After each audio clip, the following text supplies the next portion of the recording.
Welcome back to Fair's Fair! Today we're going to talk about a concerning thing in movie and show production. No, not the child abuse. No, not the sexual favors for gross people. No, not the foot fetish moments. No, not the political grandstanding. I'm talking about narcissists. All that other stuff is a problem too, but just the one right now. Mostly, we're talking about writers who have a unique and unjust high opinion of themselves. Now, despite my desire to spend an entire video bashing Rian Johnson's ruined Johnson measuring contest between him and J.J. Abrams, I will not. I will do this whole video without bringing him up. More than twice. Before that, though, obviously, don't harass anyone mentioned here. If they're a narcissist, then you'll only be used to justify their ego, and if they do come around or were stuck in an impossible situation, then they likely have already received more than their share of feedback. But before we tackle writers and directors, let's take a verbal swing at an actress. A verbal swing. Fair's Fair channel does not advocate violence against women. The Snow White actress Rachel Zegler, who has made it her personal mission to tank the popularity of her and her role before the movie even comes out. Starting with her insisting that the new Snow White and the Seven Dwarfs will not have, checking notes, skin white as snow, dwarves, the original message, or any relation to the original story whatsoever. Is your head up your ass for the warmth? Why are they even calling it Snow White? It no longer has Snow White as a good person who uses compassion and friendliness to change the hearts of those around her, or inspire confidence to stand against evil. Instead, she's going to save herself, and doesn't need the prince to save her. Modern edge to it on stage. What do you mean by that? I just mean that it's no longer 1937. No one said that it was, you moron. You've missed the point of the movie. It is not going to be saved by the prince. She's not going to be saved by the prince. You forgot the dwarves. A rather large point of the story was that doing good may not be the most direct route to success, but the allies you make on the way are worth it. And the more direct route taken by the queen, while initially effective, will leave you doing everything alone and ultimately lead to failure. But I guess we're flipping that. And she's not going to be dreaming about true love. She's dreaming about becoming the leader she knows she can be. Another Captain Marvel girl boss who just needs to accept how awesome she is and was the whole time. That trope isn't even angering, it's just boring. There's also this neat thing in the original Snow White about how the queen couldn't handle the idea that someone was prettier than her. So her narcissism drove her down a self-destructive path after Snow White. Wonder if they'll keep that in the movie. Though when she's not erasing the reputation of the movie that she's in, Rachel Zegler is out destroying the reputation of others by standing next to them. She went down to the writer's strike, which is all well and good, but she wasn't there for solidarity or to make reasonable requests of her own. Oh no. If I'm gonna stand there 18 hours in a dress of an iconic Disney princess, I deserve to be paid for every hour that it is streamed online. You're making a product, you fucking potato! You got paid probably more than every writer there, and you're still bitching, you selfish Alibaba knockoff of a self-aware being! I know YouTubers and streamers get paid on views, or have viewing limited for subs, but the catch is that you'll very likely get much less. You'll get it over time, and are promised nothing up front. That would also make your incredibly smug trashing of the original and this speech here a rather bad idea, as it would drive views down. Add in that anything you get per view would be nearly incalculably small, given the cost of the service and the cost of others involved. Trust me, you make more this way, but onward to writers and actors having self-insert where it isn't required. This has some good and some bad examples. The new TMNT movie, or Teenage Mutant Ninja Turtles for those who have somehow missed that entire franchise, they have a new April O'Neil. To be truly honest, I don't see why she needed this change. In a lot of live-action movies, swapping the character's race or sex doesn't hurt. I know, hot take, don't cancel me, Truth Social. It worked great for Nick Fury, after all. Dear Lord, can you imagine the poor fucker who's going to have to follow up Samuel L. Jackson's performance? I mean, he'll probably be super supportive because he seems like a really nice guy, but the pressure is going to be insane. That being said, if the description of the character is literally part of the title, then I don't know if it's a great idea to swap them. I know, hot take, don't cancel me, Twitter. What I'm moving towards here is that these are live-action shows or movies. If there isn't a required story limitation or setting that restricts reduce the casting options, then the best actor wins. Black, white, man, woman, gay, straight, non-binary, whatever this is, it's in my walls. The best actor wins. But in voice acting, there's no reason. Could it be relatability? While you might relate to a certain perspective more than another, this requires a rewrite of the character.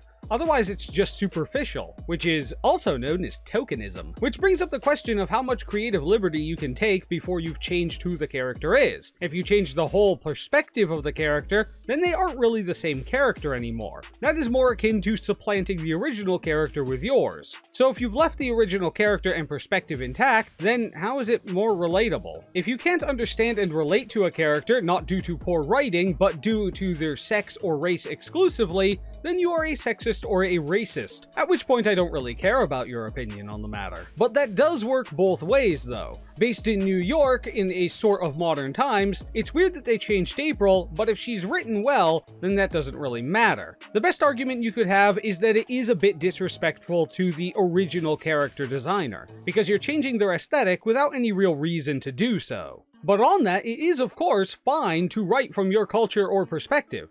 The writer of Encanto could be arguably said to have made a self-insert, but that was her own character. She need not pay any respect to the origin of the character because she started like this. She didn't hijack a character or fandom to boost her own work, she did it right and just made her own character from the start. At the very least, if she fucked it up, crashed and burned, she'd only hurt her own story, instead of dragging a pre-established series down with it. Isn't it weird that a character she had to establish on her own feels more well integrated in the story and world too? Like it was made with an actual effort to exist on its own, rather than solely to stroke an ego with someone else's fandom. So let's talk about two people who did exactly that. The creators of Velma and Mandy Coriander, no, I don't care if that's how it's pronounced, the daughter of Starfire. Both of them defend their universally hated rewrites of standard characters. They insist that they've created relatable and great characters, new perspectives, both of which happen to look just like the people who designed them. Weird, huh? This is not about relatability or representation, it's about them.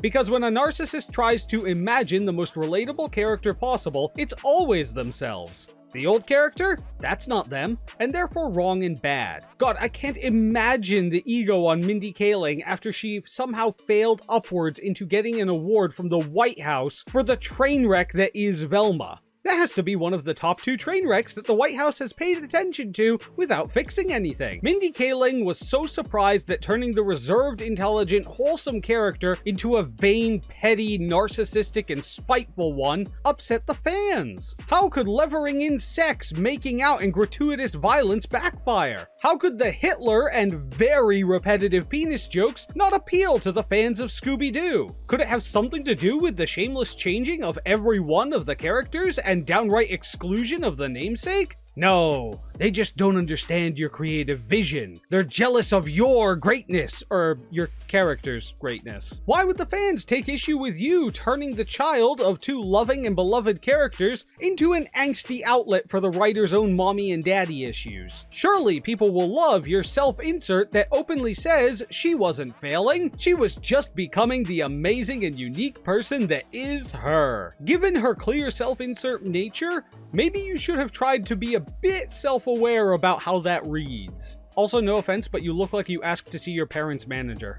These two are the most egregious examples of people not only hijacking a character to supplant their own, but making the character themselves and the focus of everything. It honestly baffles me how someone could write this character and not see the problem. The fact that they not only were defended, but one of them got a presidential award and apparently a second season is a crime against media. So let's move to a more toss-up subject like the screenplay written by Jeff Loveless for Ant-Man and the Wasp: Quantumania, the first movie he ever wrote and one he continually rewrote while they were making it. I'm on the fence for this guy. It might just be the Disney standard to start filming while the writing isn't done. They've done it enough on so many movies that I can't see much of a link beyond the insane corporate managers that demand unrealistic release schedules. We all remember that worked out great for CD Projekt Red. With the mass negative reviews, huge unfinished segments, the mass returns due to it not being finished, getting literally pulled out of a store. Though funny enough, it did work out later, but the formula of making a banger anime and fix the game later doesn't really work with a movie. Circling back to Jeff Loveness, you have no idea how many times I fucked that up. Did I even do it right the first time?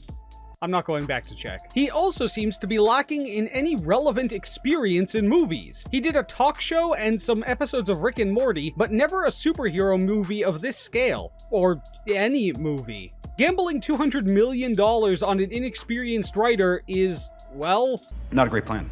This is why I'm on the fence for him. On one hand, thinking that this combo would be a good idea would be narcissistic. But if Disney rolled up with Disney-level money, I'd probably try to make the movie too. What's that, Disney? Make a type of movie I've never done before? Sure, for Disney-level money. In an amount of time that's completely impossible? It's not gonna be good, but if the guy signing my exorbitant paycheck says so, then sure. While I'm sure it was sad to see the negative reviews, I hope he takes that to improve. Let me know your thoughts on his movie. Was this genuinely him forcing himself into a position that he wasn't ready for? Or has he become another victim of the standard practice in Disney's offices? But I don't give the same benefit of the doubt to Michael Waldron, who put himself in his own movie as a best man. He seemed to forget his own series that this movie built off of. Didn't plan out his script and then got lost in it. Yeah, that's definitely a case of me just not knowing what to do with the script. Knowing what to do is literally part of what you were paid to do there. You literally just admitted that you suck at your job. Even less favor is given to Rian Johnson, who laughed while claiming that none of the criticism leveled against his movie